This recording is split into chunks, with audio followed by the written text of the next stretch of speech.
Welcome, welcome, welcome. Did I do that right, Drum? You Is did that it right. satisfactory?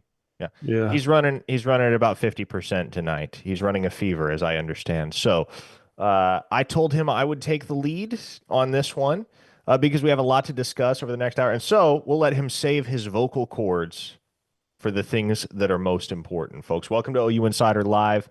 Thanks to those of you that join us every week and make this part of your regular content digestion agenda. Apologies for the late start. Rough week for the squad, man. Rough week. When you're down, you're down. Right now, we're down a little bit, but there are better days ahead. And certainly better days ahead for the University of Oklahoma because as we sit here tonight, there's a very, very good chance that the Sooners have their next defensive coordinator hired in the next couple of days. And there's a very, very good chance that that individual is one Jim Knowles. And we'll discuss all of that. We'll get to your questions throughout the stream. First and foremost, want to get a quick word in for our sponsors. This stream brought to you every week by Riverwind Casino. Sooner fans, you deserve the ultimate gaming experience. Riverwind Casino has been the Metro's premier gaming destination for over 18 years. With over 2,800 electronic games, table games, bars, and dining options, plus the best live music in the Metro, it's no surprise that Riverwind is always a good time and of course, the presenting sponsor of OU Insider Live. Also, want to get a quick word in for the good folks at Mando. Brandon and I both use Mando. It's fantastic. Wide variety of products that give you more confidence. Mando whole body deodorant was created by a doctor who saw firsthand how normal BO was being misdiagnosed and mistreated. It's clinically proven to block odor all day and control odor for up to 72 hours. And that's not where it starts and stops. They have things such as body wash, deodorant wipes, in addition to their solid stick deodorant, cream tube deodorant, much more in the Mando line. Their starter pack is perfect for new customers. It comes with the solid stick deodorant, cream tube deodorant, two free products of your choice, and free shipping. As a special offer for listeners, new customers get $5 off a starter pack with our exclusive code. That equates to over 40% off your starter pack when you use code INSIDER at shopmando.com. SHOPMANDO.com. Please support our show and tell them we sent you. Finally, folks, Rocket Money. If you have not downloaded the Rocket Money app, cannot recommend it enough. It keeps track of all your expenditures and helps you cut out unnecessary expenditures in your budget. It's a personal finance app that helps find and cancel your unwanted subscriptions, monitors your spending, and helps lower your bills so you can grow your savings. You can see all of your subscriptions in one place and know exactly where your money is going. For ones you don't want anymore, Rocket Money can help you cancel them. They've got over 5 million users and have saved a total of $500 million in canceled subscriptions for those users, saving members up to $740 a year when using all of the app's premium features. So cancel your unwanted subscriptions and reach your financial goals faster with Rocket Money. Go to rocketmoney.com/game on today. That's rocketmoney.com/game on. Rocketmoney.com/game on. Okay. Those of you that do know the drill, if you have a question to ask us throughout the show, give it to us in super chat form. That will ensure that we answer it because there are so many of you that watch and tune in every week, and we appreciate all of you. We get overwhelmed with questions, but we do make you the promise that if you send us a super chat with a question attached, we will answer it. We will take as long as we need to address all of your super chat questions. But Brandon, we sit here now 48 hours clear of the national title game between Ohio State and Notre Dame. Nothing official yet between Oklahoma and Jim Knowles, but it seems that everybody on the OU side is certainly feeling good right now. Yeah, it feels that way. Just with the minimal conversations I've had today, they still feels like Oklahoma. I mean, it seems to be trending positively, but the longer this thing drags out, I don't know at this point. It doesn't happen overnight. I think that's something we all need to like wrap our heads around because it feels like it should be done, I guess, because that name's been out there for like the last 3 or 4 weeks. But I would imagine that BV gave him and Josie and everybody gave them a chance or gave Knowles a chance to just focus solely on the playoffs. And now it's time to talk business. So we'll see. Roger threw us our first super chat of the evening. It's a $5 contribution, and he just said, "Hope you get to feeling better, Brandon." Appreciate So you. yeah, Appreciate you. rough time of year to be sick because it's about the time of year where you can count on getting sick, one way or another. January, February, at least in my experience, that tends to be where it gets you, where it hits you. Hopefully, you're not down for very long, and I thought I beat it, man. Everybody in my house had it last few weeks, and I was like, ah, it didn't get me. And then several today, viewers, several viewers did point out or did acknowledge that they appreciate you powering through despite the yeah, ailment. So appreciate it. yeah, with regard to Jim Knowles, I mean, obviously it's the biggest topic that there is in the OU sporting universe right now, and it would be one of the more unprecedented events in the history of OU football from a staffing Yeah. standpoint, and pretty unprecedented across college football because as we were discussing earlier in the week, the reality is how often do you see a scenario like this where you have a coordinator that wins a national championship and not only wins a national championship, but has the number one statistical defense in the country, number one statistical unit in the country. And then there's even a conversation about him leaving, not for a head coaching job and not for an NFL job, but for another defensive coordinator job elsewhere. This is not the type of thing that happens with any regularity. This is very No. much the exception and not the rule. And if Oklahoma is the school to benefit from it, I mean, talk about a silver lining in the clouds, man. It felt like a kick in the groin when Zach Alley decided to walk and go to West Virginia all the way back on December 28th. And here we are a month later.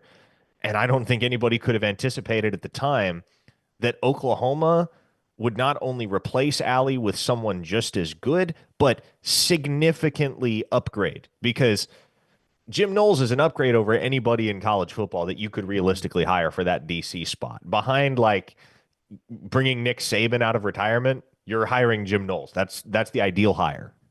Yeah.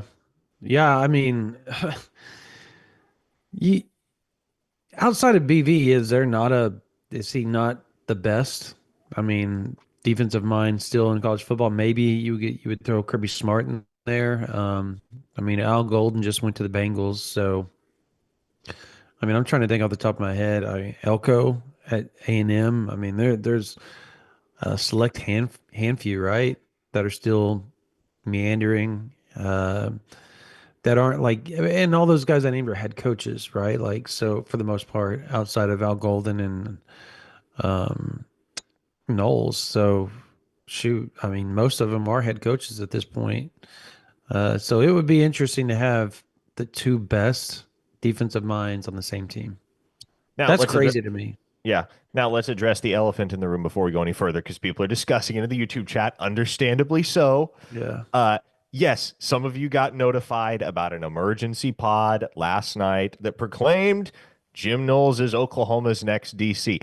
Let me explain. In fact, I'll just read to you verbatim the statement that we made to members at ouinsider.com because there was a mistake that occurred. And so I would like to explain it to all of you for those that are out of the loop or that only saw that pod and haven't yet been brought up to speed on the explanation for it. So, yes, number one, yes, there was a video. It was not supposed to see the light of day, at least not when it did. YouTube has a viewability loophole for unlisted videos that we have only now discovered. Now, number two was a 12-minute reaction video. Didn't contain any pertinent information that we have not previously mentioned. You're not missing any insight for having failed to see the video in the few minutes it was somehow accessible on the interwebs. Three, hopefully this goes without saying, but Jim Knowles' hiring has not been finalized. Nothing is done.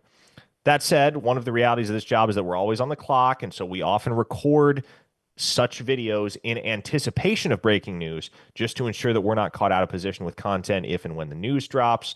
The waiting game with these kinds of things can get really obnoxious at times, and we have lives to lead outside of our work. TLDR, folks, when we expect big news, and it's something that everybody in the industry does, you'll draft the stories, you'll pre-record the videos, you'll have everything ready to go the second it becomes official. However, by hook or by crook, that video made its way into the public eye somehow. I think we figured out how it shouldn't have happened. Obviously, nothing was official at that time. Still, nothing is official, but there was a video release that proclaimed Jim Knowles as the next DC. It was just a video that we had prepared to drop in the event that that became public. So thankfully, it was only out there for a couple of minutes. I guess there were a few folks that saw it, but we got notified of it pretty quickly, pulled it down. Obviously, should not have happened. I think that goes without saying. But yes, that will never happen again because now we know exactly how it occurred and what precautions to take in the future. So that will be part of the OU Insider lore for years to come, though. I'm Hmm. pretty sure you can count on that. A $10 super chat contribution from Jacob Matthews asks, do you think BV told Joe C within reason, give that man whatever he wants?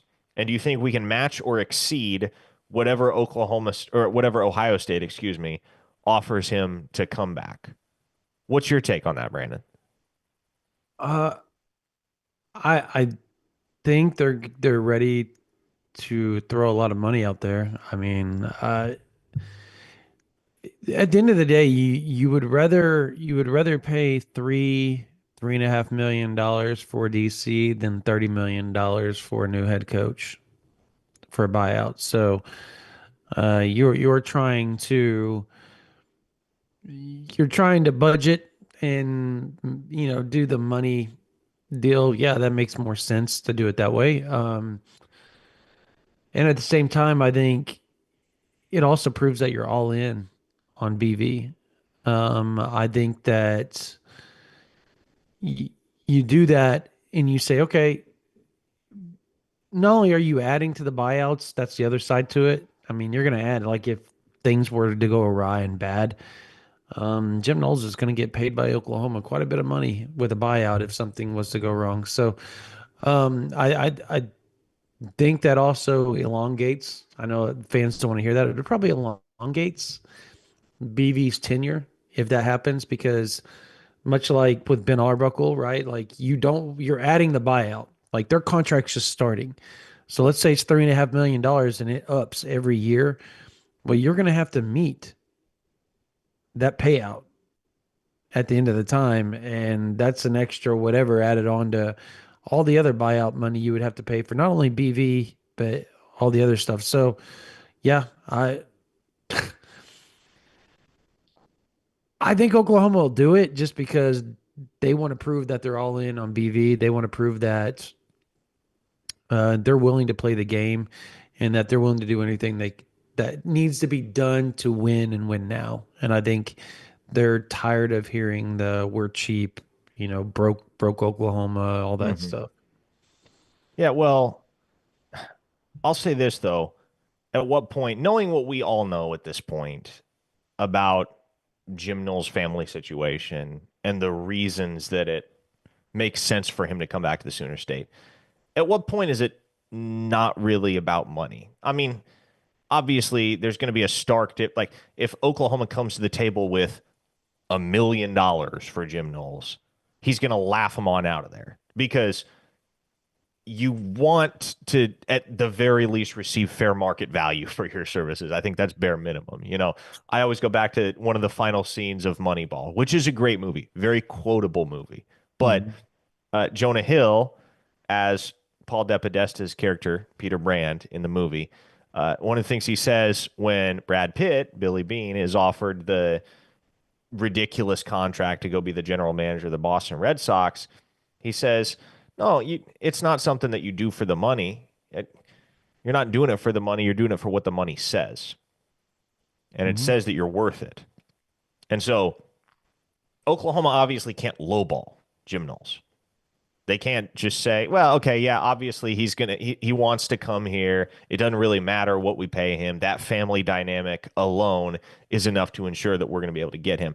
No, they're going to have to pony up, but I would imagine they're not going to have to go that far above and beyond what he's already making now in order to secure his services.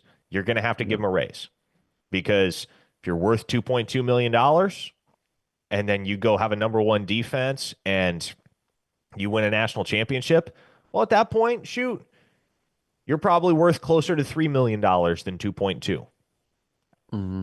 I would figure that's the ballpark that Oklahoma is willing and able and ready to pay because what they were prepared to shell out for Dan Mullen, man, had they been able to figure things out and come to terms to get him to Norman as offensive coordinator, I mean that was not going to be a cheap deal. And so just knowing Right. that that's kind of the ballpark within which you need to fall, Oklahoma's prepared for that. They're ready for that.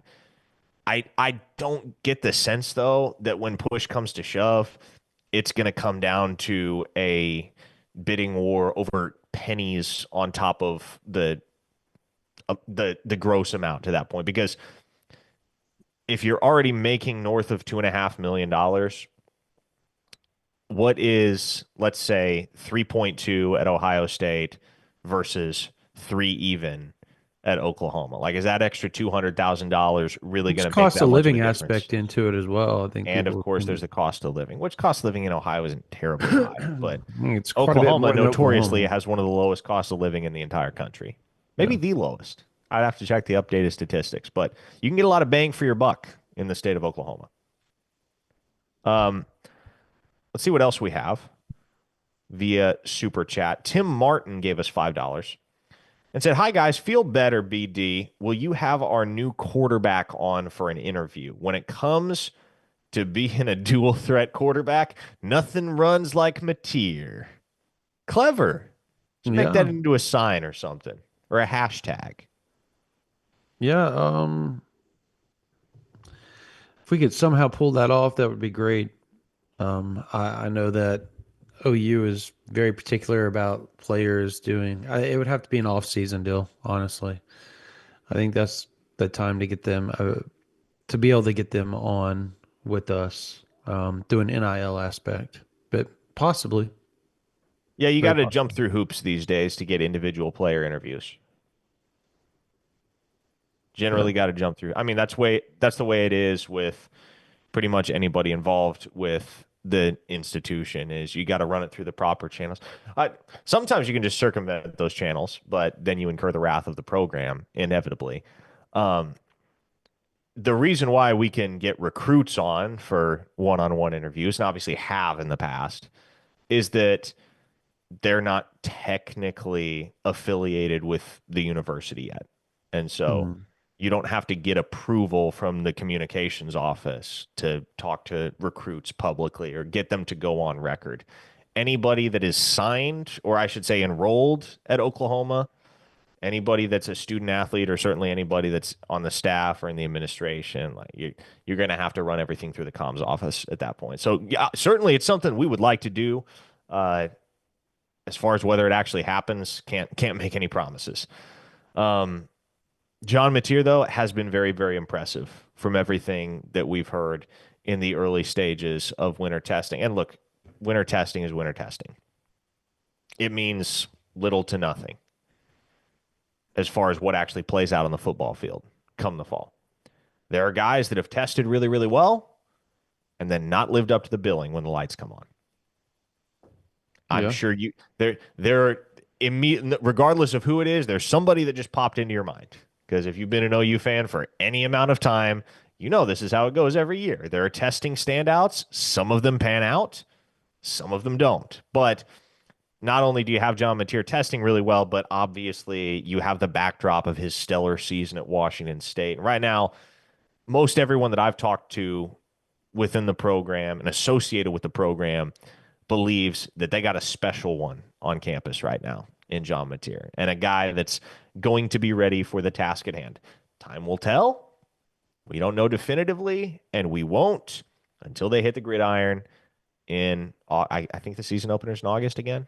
But until then, it's going to be a lot of buzz, a lot of hype, and that's what you're going to have to rely on with regard to the John Mateer experiment. You got the spring game on April 12th, so that'll be at the very least a glimpse, a taste. Hmm. Um, Martin Diablo says, Parker, give us the percentage he comes. I'm not going to do that. Well, no, hang on. It's a super chat. I guess I have to. I'll just say what I said to our members over at ouinsider.com about 36 hours ago. And in that time, nothing has transpired one way or another that has made me feel substantially more or less confident about where things stand. I would say, if anything, I'm slightly more confident, especially based on some conversations today. But most of the folks I've talked to would put it and have put it in the range of 60 to 70% confidence. So, again, this is likely. This is likely to happen. Nothing is done. Nothing is finalized. Ink is not dry on contracts. Trust me, the minute ink is dry on contracts, everyone will know, because the way this works, and I will peel back the curtain here, is that the national reporters that are very well entrenched in the agent community, the Pete Thamels and Brett McMurphys of the college football landscape, they will get a text the second the contract is signed from the agent that says, break this. And they'll do it.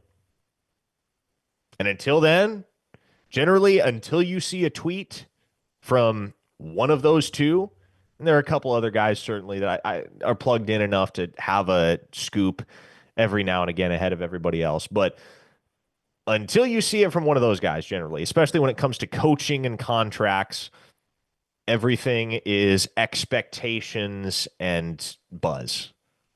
And that's all it's amounted to at this point with Oklahoma and Jim Knowles. There's a lot of buzz and there have been a lot of expectations that have mounted. But as we sit here on Wednesday night, nothing official as of this moment. Nick Donnell, I don't know. Tell me where the emphasis is. Whose idea was it to go after a big name DC, Josie or BV? And if not Knowles, will BV call the plays, or Brandon Hall, or who? Brandon, you want to take a crack at this one? Yeah, it'll be BV. It would be the coaches, um, the assistant coaches or the co-DCs and all those guys. They would be doing the um, as far as the game planning goes during the week, and then BV would do the calling during the game. Is how I understand it at this point. If it doesn't, if it's not Knowles at the end of the day. Yeah, well, and as far as who made the decision to go after a big name DC, Josie or BV, I, from what we understand, that was just something that was kind of dropped in OU's lap. Mm-hmm. I mean, Jim Knowles is not the type of guy that, given his circumstance and his salary in particular, and where his program was at the time that Oklahoma was actively searching, he's not somebody that you're going to naturally pick up the phone and call, because you probably figure you don't have a chance with that guy. So, as we understand it, the reality of the situation was it was Jim Knowles people that uh, dropped a tip to the OU folks that, no, you can make this happen if you really Yeah. wanted to. And obviously, like, there's a reason that no other candidates have been credibly linked to this vacancy in the last 3 weeks. And it's because when you can get Jim Knowles, nothing else matters. It's not like you're going to interview anybody else or Mm-hmm. entertain anybody else and walk away going, yeah, we'd rather have that guy than Jim Knowles. No, Jim Knowles is the guy you would rather have. And so there's really no reason to even involve yourself with other candidates until you absolutely have to. And hopefully you don't absolutely have to, because hopefully you can just get the deal done with Knowles and call it good. Yeah. Chad Presley gave us $2. Didn't say, oh, no, no, no. He gave us another $2 and said, you guys are great. No cap. Thank you, sir. Appreciate you. Yes, we appreciate the support. I We're think it all goes without saying that Wes Goodwin, that name isn't like done, so people understand. But it's like from where we understand it, it's more in of an analyst role right now. Mhm. So, Wouldn't um, be surprised to see Wes Goodwin and Norman in some no. capacity, but not as Not as DC. At least not in an ideal world, right? In an ideal world, you wake up tomorrow to the news that Jim Knowles is the next DC at OU. Kind of like I when Brent Venables was hired, I believe it was Chris Lowe from ESPN that broke it at like 6:45 in the morning. And Yeah. so I remember I woke up to go to church and boom, okay, there it is. Finally, what we've been all waiting on. They got it done, at least in principle.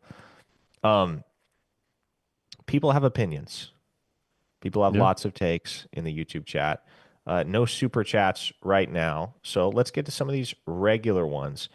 Dalton Moore says, I'd love to have him. Worst case in 26, he's our head coach or Arbuckle.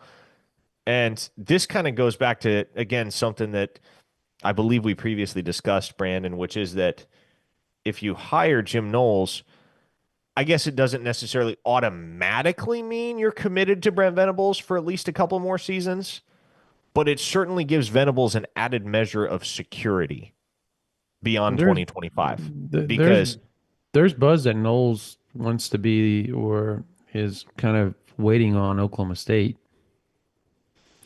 It's not DC, but as head coach, like if that ever opened up. good luck. Yeah.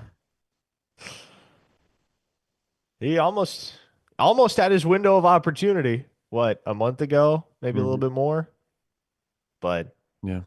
we know how that ended. Lori in the chat says Knowles doesn't want to be head coach. He has before. He was horrible. And that's kind of my standpoint. And look, like, he wasn't horrible as a head coach. The results weren't great. He was right around 500 or slightly below it pretty much every year. He was at Cornell. He finished 26 and 34 there as a head coach in 6 seasons. But I guess the way that I look at that, Brandon, is his last season as Cornell's head coach was 2009. He spent 15 consecutive years as a defensive coordinator Hmm. with completely exceptionless success everywhere he's gone. Had great success at Duke, had great success at Oklahoma State, obviously has had great success at Ohio State. And for a guy like that who's 60 years old, when you've had that taste of the head coaching experience, especially at your alma mater, because he is a Cornell grad, I I think at this point, if he wanted to be a head coach again, he would be a head coach by now. Yeah. But given that he is 15 years removed from the head coaching experience and has apparently just decided to do what he's good at, which is being a defensive play caller and calling the shots for talented power four defenses because those are gigs he can get and has had for a decade and a half, it doesn't necessarily seem logical that being a head coach again would be on his bucket list. I don't know, man. Like, there's always somebody that surprises us in that regard. I remember when Jerry Kill took the job at New Mexico State. I think he was close to 60 at the time. And I remember seeing that he took that job thinking, what on earth is Jerry Kill doing, man? Jerry, like Minnesota Jerry Kill? That guy? And not only did he win there, it didn't take him long at all to win there. He was there 2 seasons. They won 10 games his Yeah. second year at New Mexico State. So I guess it's not without precedent, but not something that I would consider to be a likelihood with regard to Jim Knowles' future. Yeah, I don't know. It'll be interesting to see. I don't want to like write somebody's epitaph, you know what I mean? Just Hmm. saying that they can't be a DC or a head coach, but yeah, I think the longer he is in the DC role, the more that becomes it's kind of like an actor, right? When they play certain roles, they get kind of pigeonholed into those type of things, and I think that's I mean, BV was there for a long time as well. So, Samurai Sooner brings something up that many have already been discussing and airing their opinions on. But he says Knowles' defense is very similar to BV's. Both are mhm. basically 4-2-5 with a few minor differences and, of course, different terminology. What do you think this looks like practically if Oklahoma is able to pull this off? Brandon, does it look like kind of meshing Knowles' schematics with Oklahoma's established defensive linguistics? That's exactly what it is. You have to. And I watched. Have you ever watched the Saban and Belichick documentary? No, I haven't. Well, he was talking about that and an assistant coming in and saying they wanted to do this or that, and he was like, "Whoa, whoa, whoa! There's 100 people in this building that knows our terminology. You're going to create something and use our terminology that we use for those things because everybody in this building knows it. They don't need to adjust to you. You need to adjust to them. And I think that's how that will work and needs to work if you want to have a smooth transition. Let's see what else we have. Be Smart 83 says, "Do you think if Knowles was hired, we could flip or possibly get some coveted Ohio State recruits? Is he a great recruiter?" Well, honestly, when you're as good as he is and as highly regarded as he is, you don't even really need to be an innately good recruiter because you have your resume to sell. You know who a great example of this phenomenon is? A guy that's currently on staff at Oklahoma, Bill Bedenbaugh. You ever meet Bill Bedenbaugh in person? He's not the most conversational character. He's not the type of guy where you're like, okay, yeah, recruits are really going to click with him. But the reason recruits love Bill Bedenbaugh is not because he's the type of dude that you'd sit at the bar and have a beer and watch March Madness with. It's because he is the country's best developer of offensive linemen. And so he doesn't even have to be overly friendly. He doesn't have to try hard to appeal to these kids. His background sells itself. And I think it would be similar with Jim Knowles. You know what? I'm going to do this right now. I have not yet explored Ohio State's 2026 class. I guess it's not too late to potentially get some 2025, but like, man, you'd have to get those guys. Well, they don't sign letters of intent anymore, but you'd have to get them out of their commitment, their in writing commitment to Ohio State. And so that's Mhm. probably not something that would be all that feasible. But Ohio State only has four commits in the class of 2026 and only one on the defensive side of the ball. That's Jacob Weatherspoon, a cornerback from Avon, Ohio. So he's probably not going anywhere, I wouldn't think. Committed to the in-state school. Yeah, I think the recruiting ramifications of the Jim Knowles hire would have much more to do with the guys that are as of yet uncommitted than guys that are locked in with Ohio State or on Ohio State's roster. There could be a transfer too, absolutely. Absolutely, there could be. But Yeah. I don't even know that you're necessarily counting on that if you're Brent Venables and this staff. If you're bringing on Jim Knowles, I think you're bringing him in because he's Jim Knowles. There are no encouragements or mandates attached to that. It's not like, oh, we hire you, you have to bring us another linebacker and another corner. No, that'll take care of itself in time. Uh, Nick Donald threw us another $5 and asked, "Do you think Daniel Akinkunmi can earn a starting job on the O line next season?" I think that's a long shot.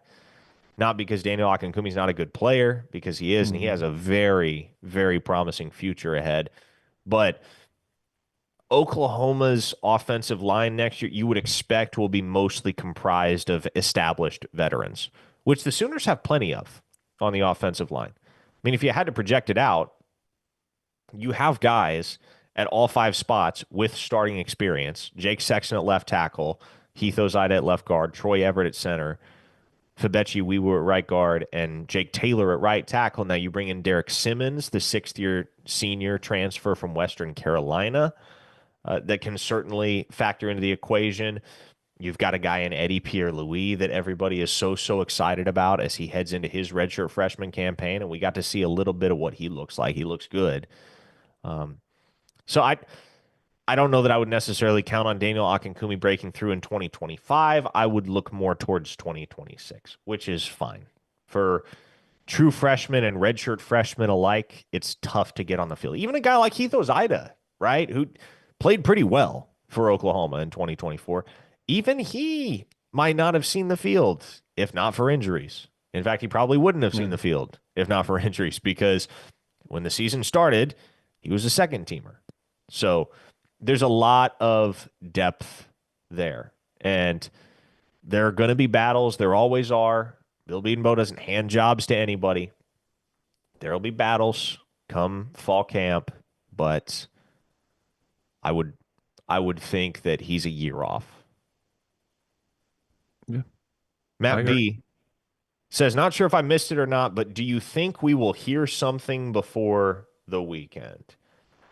You and I were talking about this on the phone earlier, Brent. If you don't hear something before the weekend, then you got problems.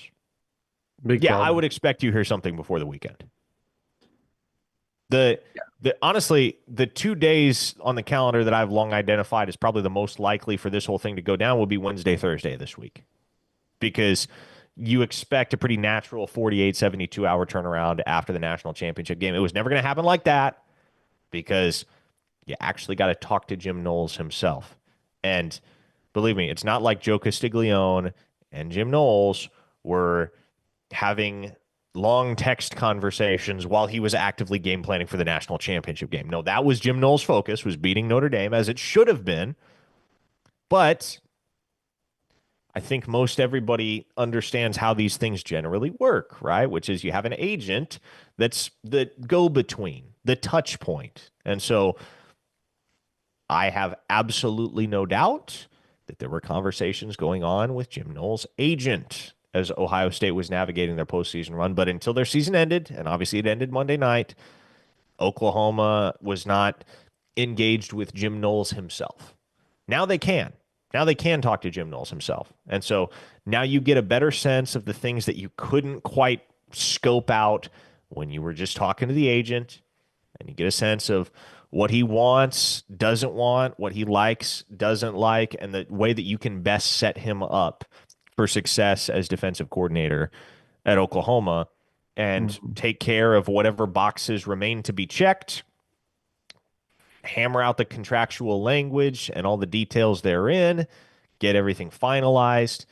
I believe it was Tuesday morning, or no, Tuesday afternoon, that Oklahoma hired Ben Arbuckle after Washington State's regular season ended Saturday evening. And so if we're operating on a similar timetable here, then Friday. tomorrow's the day, right? Yeah. Or Tomorrow's Friday. the Yeah. day that Oklahoma locks in Jim Knowles, hopefully. Again, if we're operating on a similar timeline, but that's kind of the timetable that you come to expect with these types of things. It's right about the timeline that we had with Ben Arbuckle in Oklahoma. And if that's the case, then yeah, modern day caveman asks, can you confirm Knowles and OU talks have started? Yes, Knowles and OU talks have started. They have, yes, they have long since started. Now, their talks with Jim Knowles himself pretty recently sprung up, but this has been percolating for a while, Brandon. Hmm. Yeah. Well, that was the name when I hinted that there was a big name about 3 weeks ago, almost a month to the. That's who I was talking about. Yes, and then you said, "May it'll probably have to wait until January 20th or so." Yeah. And then everybody knew exactly who you were talking about Yeah. because it wasn't Pete Kwiatkowski. Um, let's see what else we have here in the chat that we can hit. Uh, Steve Eden says, if he comes, family is 90% of the reason. To me, it's the only reason it's on the table. And yeah, I think that's completely fair. Like, That's fair. Jim Knowles has, on paper, he has no reason from a football standpoint to make a move. He's the third highest paid coordinator in the country. He just won a national championship at Ohio State. That program will return a ton of talent next year. They got to replace guys. Everybody does. You lose Jack Sawyer, you lose JT Tuimoloau. You'll lose other key pieces, but you get another year Caleb Downs, right? You get some guys stepping into larger roles that have been preparing for this opportunity in this moment and their individual breakthroughs. But if not for the family aspect of things, yeah, I don't even think this is a conversation. And I was talking to somebody the other day that was like, well, shoot, if all he's coming to Oklahoma for is family, I don't want him. And I said, you do realize that's the best defensive coordinator in college football, right? Hmm. That is the guy. Does it much matter how you got him here as long as he's here? As long as he's here and focused on football, focused on the job, which you know he will be, does it really matter why he's choosing to come to Oklahoma if indeed that's what happens? To me, the answer to that question is no. Hmm. Yeah, you take Jim Knowles any way you get him. He'll be good no matter what. Virgil Walker gave us $20 and said, I hope you feel better, Brandon. You men are the best. Here's my question. How might the players adapt to Jim Knowles' defensive philosophy, and what impact could his arrival have on team chemistry and performance? I mean, I don't think it's going to change much of team chemistry or performance. I think it'll help performance. I think chemistry is what it is. It's already set. There's a lot of leadership on that defensive side of the ball in particular already. So I don't think much is going to change.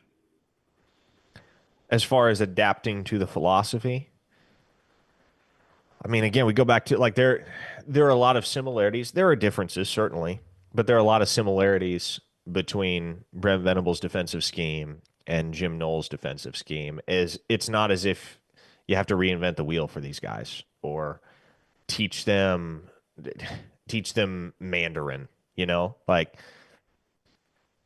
it's a lot of the same stuff. I imagine Venables and Knowles between them are going to find a way to kind of mesh the things that they do. I doubt it's going to be Knowles' exact same stuff that he was running at Ohio State, and I certainly doubt that it's going to be the exact stuff that Venables has been running at Oklahoma through guys like Ted Roof and Zach Alley. But I I do think that from a schematics standpoint, it's going to heavily favor what Knowles has done in the past. But as far as the verbiage, the language aspect, which shoot doesn't really matter to anybody but the players because they're the ones speaking it and communicating through it. That'll probably be tailored to a more familiar style adjacent to what Oklahoma has been dealing with for the last 3 years. Uh, Jeff Fellows asks, okay, here's a recruiting forward question. What's our chances with Keywan's boy? Caden Jones dropped a top five today. Good Mhm. question. Good question. Always love some good, straightforward recruiting questions because that's our wheelhouse. And he did he put out his top five a lot earlier than a lot of guys release their top five. That's generally a March, April type of thing. But here we are in late January, and he's got a top five schools. It's Oklahoma, it's Kansas, it's Louisville, Vanderbilt, and Tennessee. So interesting geographic spread between those five schools because uh, Louisville, Vanderbilt, and UT Knoxville all in pretty reasonably close proximity to one another. But the recruitment that I've long compared this one to is that of Gentry Williams from a few years back. It's hard for me to believe that in the end, Caden Jones picks a school other than Oklahoma. Not saying it can't happen. I mean, we get surprised every year. Great example is one of Jim Knowles' players at Ohio State, Peyton Pierce. It seemed like everything lined up for Peyton Pierce to be an Oklahoma Sooner. And on paper, Yeah. he did. And then he picked Ohio State. So the tea leaves can lie sometimes, but I would be quite surprised if in the end Caden Jones does not choose Oklahoma because man, it's in his blood. You know, he's grown up bleeding that crimson and cream. He just a few days ago on Twitter, he posted that childhood picture of him in the OU jersey. Dad obviously played at OU and was a stud at OU. He's grown up attending games. He's grown up watching games on TV. It means something to him, man. And anytime I've ever talked to him, OU is us to him. That's the way he refers to OU. OU is us. He says, yeah, or he'll refer to them as we. I think we're going to have a really good team this fall, something like that. And he's talking about OU. He's not talking about Jenks High School. So um, he's going to enjoy the process, though. I do think he's going to savor it. He'll probably take 5 official visits, would be my guess. Yeah. At least last I touched base with him, that was kind of his plan. You know, just be real intentional. with the process, not rush anything, not arrive at any hasty conclusions. But he's long been a fan of Kansas. I know Kansas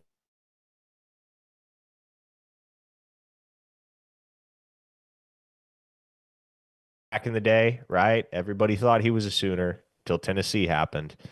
Um, all in all, though, I think similar to Gentry, despite the admiration that he may have for other programs and the pull that he feels to kind of blaze his own trail, it's very difficult for me to believe that when it comes down to it, he puts on a hat at that ceremony that isn't crimson.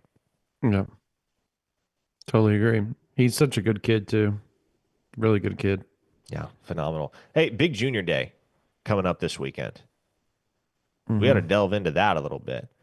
There are going to be some big names at Oklahoma, some major 2026 targets, and some guys that are going to get back on campus that maybe haven't been to campus in a little while because Oklahoma hasn't hosted visitors that weren't transfers in quite some time. I think you got to go back to the Alabama game November 23rd. But some guys that certainly OU fans should start getting familiar with in the 2026 class. Top of mind for me at the wide receiver position is the guy that has long favored OU, but continues to rack up offers and has not yet pulled the trigger. That is Alger Miles out of Kaufman, Texas. Got to see him a couple times in person this past year. Yep. Really, really impressive receiver, man. Really impressive. He definitely fits the mold like a Zion Kearney, you know, very, very much cut from that same cloth. It's easy to see why Emmett Jones likes him because physically, he fits the mold. He's about 6'2", 6'3", really well built, good muscle on his frame. He's north of 200 pounds, great ball skills, awesome with the ball in his hands. Really the complete package. And a guy that right now is a high 3-star. I expect his stock to keep rising. And Hmm. then there's another guy that Emmett Jones just visited yesterday. He's not scheduled to be on campus this weekend, but he's worth a mention because I think there's a lot of similarities in that it's pretty easy to figure why Emmett Jones likes this dude specifically, and that's Jaden Warren from Yeah. Iowa Colony High School down in the Houston area. Oklahoma was early to the table with an offer to him. I believe the Hmm. only P4 schools that preceded Oklahoma in offering Jaden Warren were Pitt and Texas Tech. He likes Emmett Jones a lot. He likes OU a lot. Emmett Jones is the only coach that's gone down to visit him thus far, which is kind of shocking because Jaden Warren is very highly regarded. Composite 4-star player Yeah. and was awesome at the Under Armour, I'm sorry, at the Navy All American Bowl Combine a couple weeks back. So that's somebody that I'm going to be watching closely. Somebody that I think similar to Zion Kearney, where he's got some big offers, but if you go back to that 2024 recruiting cycle, Zion Kearney committed pretty early to Oklahoma. He committed at the spring game. Didn't even get around to official visit season before he shut it down. That was a pretty quick and efficient job by Emmett Jones of slamming the door shut on that recruitment because he'd only been on staff at Oklahoma for about 3 months at the time. Yeah. There's Yeah. that same potential with Jaden Warren. Yeah, no, he's got a huge upside. He's fast, man. He was one of the faster guys at that Navy combine. Jaden O'Neal will be back, and it's always good to have your top signal caller, your big commit, right, in town. Getting to be around the coaches again, getting to be around the program again, getting to be around some of the targets. He's a really good recruiter. Everybody's personable. Everybody kind of gravitate. He reminds me a lot of Caleb Williams as far as like personality and how he reacts to other players as far as recruiting. So it'll be big to have him back in town. Who else do we know for sure is coming this weekend? Ryder mixed. Ryder Mix will certainly be back in town. For Uh, OU staff was out at Frisco Lone Star earlier today. As yeah, a matter of today. fact, five, Hmm. 60. I can't remember how many coaches were there. They had a squad at Frisco Lone Star. Ryder Mix did get to sit down with Ben Arbuckle. I was talking to Ryder a little earlier in the night. Got to sit down with Ben Arbuckle and Joe John Finley. I mean, he's as locked in as locked in gets. OU legacy, right? Not a kid that you have to really worry about, and he's good, man, really Hmm. good. I know there are some people disenfranchised with the tight end position right now at Oklahoma. Even if you don't like any of the options that are currently on the table in that room, I'm telling you, just wait till Ryder Mix gets to town because you're gonna like that kid. It's really hard not to. Yep, Primus will be there. Kato will be there. Pulele Ite KJ Primus. KJ Ford. Like, there's some. Katoa's going to Texas. He won't be there. Okay, so he changed it up. Fair Yep. enough. Um, Primus is a kid that I think there's early commit potential there as well. If OU can ward off Texas Tech, I get the sense that it's going to come down to those two schools. It There are some of these kids where you feel like pretty early on you got a handle on what they like and don't like and who they like and don't like. I'm already feeling like that's an OU Texas Tech battle brewing with Primus, and he hasn't officially cut down his list. He hasn't set any official visits yet, but it's been pretty clear to me that the two schools that he likes the best are Oklahoma and Texas Tech. And that has a lot to do, A, with how they've prioritized him, because OU has really prioritized him and Tech has really prioritized him, but also has to do with the proximity factor.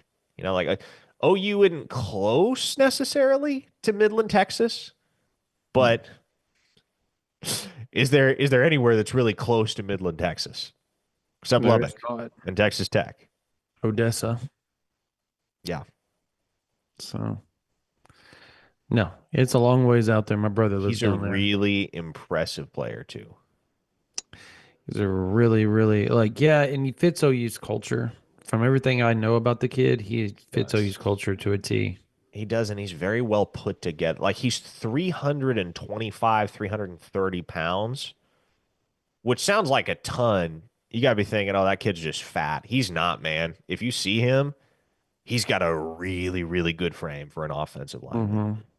He is the 330-pound type that you're like, yep, that's an SEC lineman. Not like, oh, we gotta we gotta cut you down and build you back up.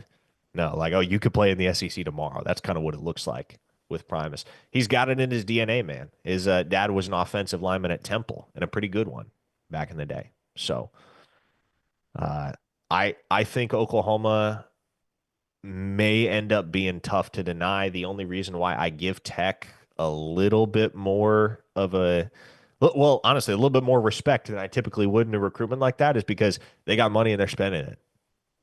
Yeah. Yeah. Tex shockingly throwing around a lot more money than I ever remember them doing. That is McGuire, though. He's a dude. He knows what's up. Hmm. And Cody Campbell helps when he's a prominent Yeah. alumnus of your football program. Very much true. Yeah. Mhm. Um.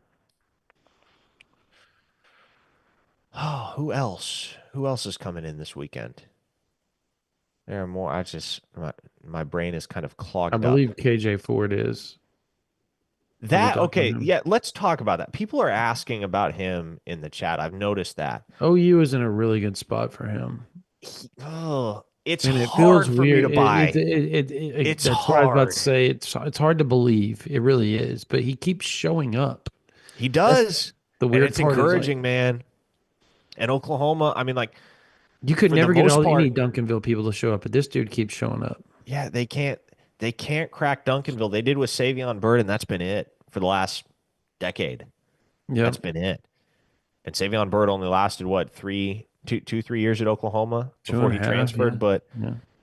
oh man, if they could break through with KJ Ford, that'd be enormous. I know he really likes LSU as well, and we've been down this road before with a Duncanville kid Hmm. that frankly had a lot more reason than KJ Ford to like and want to play at the University of Well, Oklahoma. they kind of screwed the. Well, I'm not getting into that, but yeah,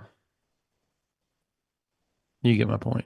I do. They, So we'll see. It'd be huge if they can break through in Duncanville. It'd be huge if they could break through eventually in DeSoto. I mean, those are the two schools that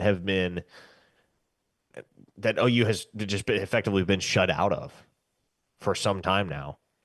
And you know that they're two of the absolute best in 6A every single year, and they're going to have double digit P4 talents every single like that's really not an exaggeration. Double digit P4 football players every single year is Mm-mm. the norm at Duncanville and DeSoto. And OU's gone over, with the exception of Savion Byrd, for the entirety of the time that I've been covering OU recruiting. And you go back much, much further than that. I think Bird's the only Duncanville guy in the last maybe ever. And they haven't hit DeSoto since what, Brian Jackson? Would he have been the last one? It's a long time ago. Yeah, yeah, it's been a long time since DeSoto's got a lot of Texas connections there. I think their DC the DC that was there used to be a former GA for the Longhorns and stuff. So there's a deep rooted connection there to UT. So yeah, I don't. There, regardless, it's going to be. We'll have the complete list finalized over the next few days on OU Insiders. So we'll have a lot more when it comes to that. And my webcam just shut down, Yep. which signals that it is about time to wrap it up. Yeah, it So is. I'm we about are all caught that. up on super chats. We're going to do exactly that. Hey, folks, OU Insider is the place to be right now for OU football and recruiting intel. We got you covered. Come try us out. Even if it's only for a month, you can get a month for $9.95. Very minimal investment up front. See if you like it. I imagine you will. We'll give you more than enough reason to stick around. We'll make it worth your while, no question about that. But uh, for those of you that already subscribe over at OUinsider.com, we'll see you over on the message boards shortly. If you're watching on YouTube, um, which I know most of you are, there are a few that tune in after the fact via podcast. But if you're watching on YouTube and you're not yet subscribed, please subscribe. Uh, I believe over half of our viewers every single week are not subscribed to the channel. So that doesn't cost you anything. It won't add you to some email list. It really just helps us out, and it'll enable you to never miss any of our content and make sure you're keeping a good surface level beat on all things OU football and recruiting. For a fever depleted Brandon Drumm, I am Parker Thune. Thanks so much for being with us tonight on OU Insider Live, and we'll see you next week.